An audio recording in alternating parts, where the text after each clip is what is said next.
साथ संगत जी, प्यार से कहना धन अनकार जी। तो यहाँ इस अवतार वाणी के शब्द में ये जो माया के ऊपर ये बात ये शब्द में दर्शाया जा रहा है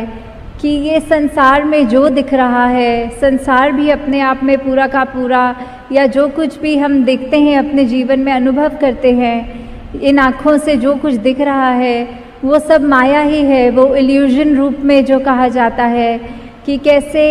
ये माया के का ही रूप है संसार, उस तरह की आज है कल नहीं, क्षण भंगुर वाली बात कि ये इसका तो आना जाना लगा ही रहेगा। जैसे कभी एक उदाहरण के तौर पे एक चीज़ हमारे जीवन में, अगर अभी हमको भूख है तो हमारे आगे भोजन आ जाता है, तो उसके बाद हमारा इच्छा ये पहले रहती है कि भूख लग रही है तो भोजन दिखे, पर जैसे ही हमारा वो पेट भर गया, हमारी वो इच्छा की पूर्ति हो गई, तो फिर बस हम बीच में कभी कभी तो पूरा फुल्का भी नहीं समाप्त करते, आधे में ही छोड़ देते हैं। वैसे ही कोई भी चीज़ अगर है जो हमको भ्रमित भी करती है, लौड़ करती है अपनी तरफ, कि कैसे ये आकर्षण जो है इतनी चमक दमक दुनिया की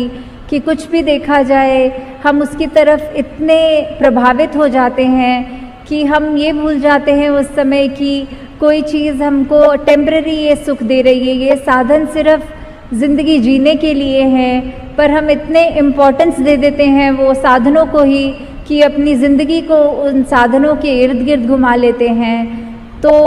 इस पे हमको विचार करना चाहिए कि कैसे सिर्फ ये जो माया का रूप ये परछाने वाला है, तो जब तक ये याद रहेगा कि ये एक आने जाने वाली चीज़ नहीं है, ये टेम्पररी है, ये कोई परमानेंट चीज़ नहीं है, तो उतना ही हम उससे एक अपना ऐसा साधनों के इस्तेमाल तक ही लिमिटेड रहे, उसको अपने मन पे अपने दिमाग पे इतना ना चढ़ा लें कि बिना उन साधनों के वो गुजारा होना संभव नहीं है। हाँ जी। सुख दुनिया दे परछावे ने जेकर प्रीता पाएगा, टल गए परछावे जिस दम रोएगा कुरलाएगा। तो यहाँ परछाओं की तरह ये दुनिया में सब ये माया को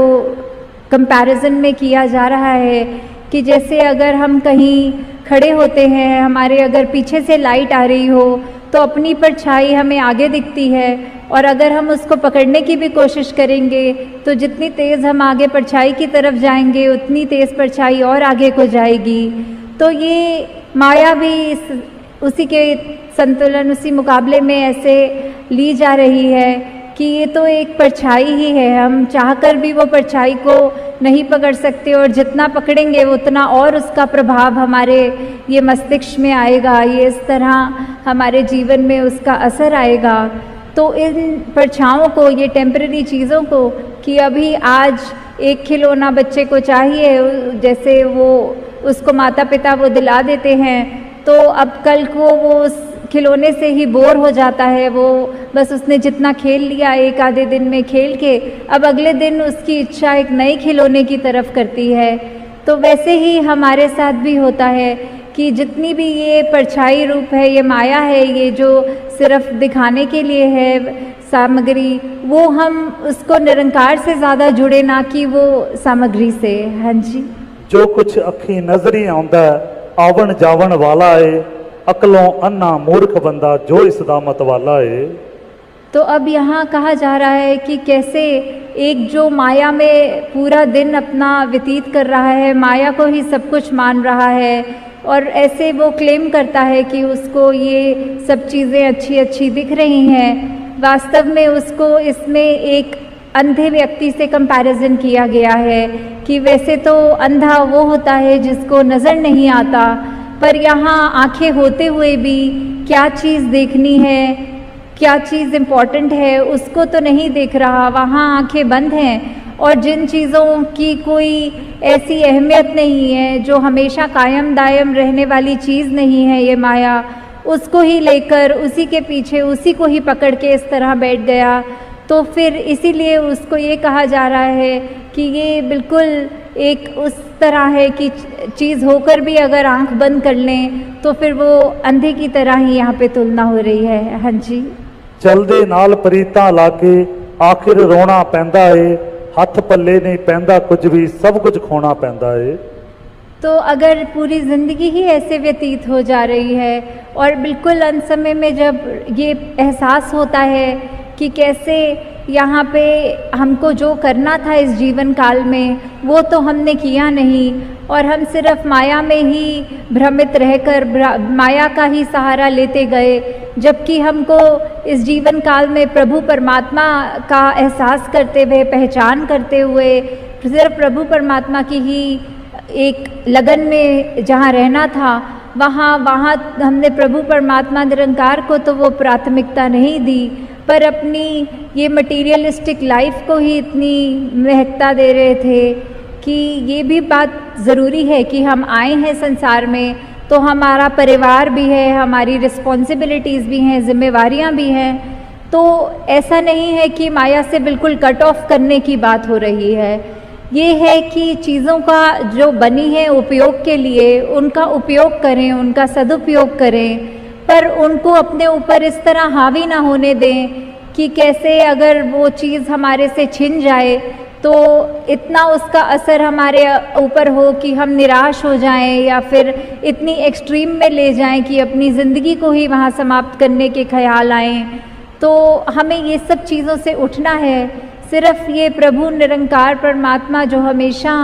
एक ही रहता है, सहज रूप में है, और उसी की ही ये मजबूती लेते हुए अपने जीवन को चलाते जाना है। हाँ जी। नाल संत दे प्रीत करे जो सुख ओ सारे पा लेंदे, संत अवतार करे जे कृपा अपने नाल मिला लेंदे। तो कैसे संतों का योगदान रहा है एक इंसान पर कि कैसे वो प्रभाव इस तरह अपना छोड़ते हैं कि जब हम सत्संग में आते हैं और यहाँ का प्रभाव उस तरह जो वचन बोले जाते हैं उनको इस तरह से अपने जीवन में उतारते हैं कि हमें फिर ये लगता है कि संतों ने हमारे को सही मार्ग दिखाया है।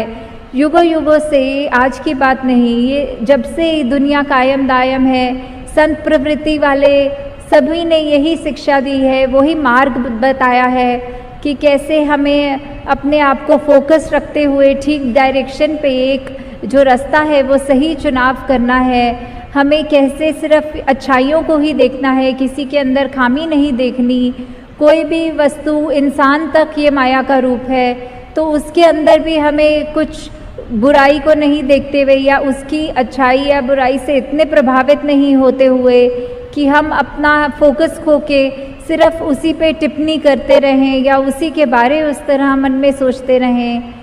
तो इस तरह से हमें और भी उदाहरण चाहे देख लें कि कभी हमें ये भी लगता है कि एक माया का रूप कोई गैजेट ले लें, कोई फ़ोन वगैरह कुछ भी ले लें, जब तक वो नया है हम उसकी कितनी संभाल करते हैं। दिन ब दिन जैसे जैसे वो पुराना होता जाता है फिर हमें उसकी इतनी परवाह नहीं रहती जितना पहले रहता है, और उसके बाद वो मन फिर से करता है कि अब अपने उस गैजेट को बदल लें और कोई नई एक चीज़ खरीदी जाए, उसको रिप्लेस किया जाए। तो ऐसे ही संसार ने तो ये जो वस्तुएं हैं इनका तो ये चलना रहता ही रहेगा, पर हमारे को ये संत ये क्या सिखा रहे हैं, ये सत्संग में आने का हमारा मकसद क्या है, ये सिर्फ प्रभु परमात्मा निरंकार की बात कि कैसे हमको एक ये गौतम बुद्ध भगवान जी ने भी यही अपने ये भावों में रखा था। उन्होंने दोनों जिंदगियां देखी थी कि कैसे वो एक राजा के रूप में भी ज़िंदगी को बिताते हुए, महल माड़ियाँ होते हुए, और फिर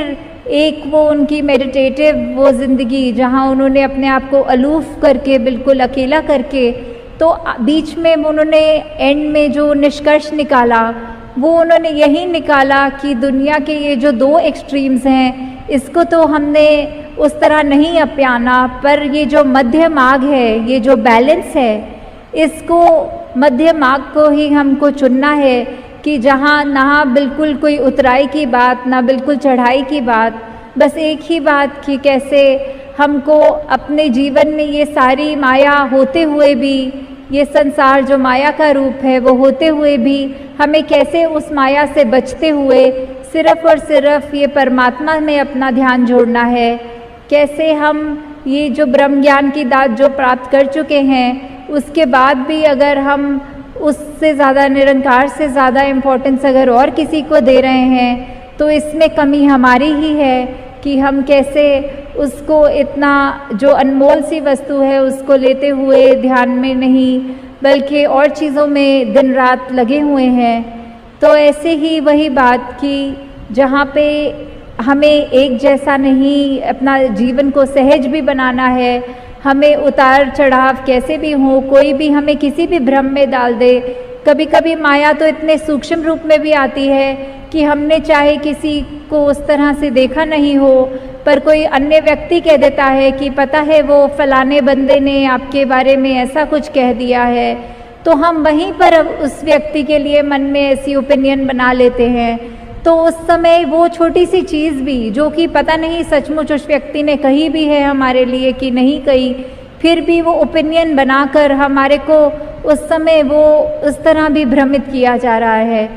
तो बस यही बात कि अंत में कि ये जो डिटैच्ड अटैचमेंट वाली बात होती है कि हमें ये जीवन मिला है, ये सारे सुख समृद्धि मिलती है, ये हमारे लिए वस्तुएं भी हैं हमारे आराम के लिए, उनका उस तरह इस्तेमाल करें कि जब तक हमारे पास वो चीज़ें हैं वो शुक्राना करें, और अगर कुछ हमें दिख रहा है कि किसी और के पास है हमारे पास नहीं, उसमें भी शुक्राना ही करें कि चलो जितना दिया निरंकार ने हमें उतना हमारे लिए अच्छा है। और उन चीज़ों का ऐसा प्रभाव भी ना पड़ने दें कि कभी अगर वो चीज़ हमारे पास थी और अब आज की डेट में नहीं है तो इतना उससे हम अटैच हो गए कि अब उसका ना होना हमारे को अंदर से हमारे मति भी मार रहा है, दिल को भी बुझा रहा है और ऐसे डिप्रेसिव ख्याल दे रहा है। तो दासी ने पहले ही बहुत आप सबका ये जो उत्साह है आप सबका सेवा के प्रति, सिमरन के प्रति, सत्संग के प्रति, ये बढ़ता चला जाए। तो दासी और समाना लेते हुए इन्हीं शब्दों से आपसे आज्ञा चाहेगी और यही अंत में फिर से गुजारिश कि जब हम अगर सत्संग में हैं तो सत्संग को प्लीज़ सत्संग की तरह ही लें। वो कोई मेला नहीं है, वो कोई ये बात ना सोचते हुए कि हम बस आएंगे आपस में सहेलियों के साथ बैठ के बातें करके घर को जाएंगे। नहीं, ये तो इतना ऊंचा स्थान है सत्संग का। यहाँ एक एक वचन भी अगर हम नहीं अगर मिस कर रहे हैं आपस की बातों में, और वो वचन पता नहीं कितना अनमोल है, उसने हमारे जीवन का क्या क्या बदलना है, क्या क्या रूप निखारना है, हम संगत होते हुए भी संगत को नहीं सुन रहे हैं, तो इससे बड़ा दासी ये कहना चाहेगी कि नुकसान कोई नहीं है। तो हम अपना नुकसान ना करें, अपने पैर पे कुल्हाड़ी ना मारें। जो निरंकार ने ये अवसर प्राप्त करवाया है सत्संग का, उसका हर पल सत्संग को सत्संग की तरह ही लें। साथ संगत जी, धन निरंकार जी।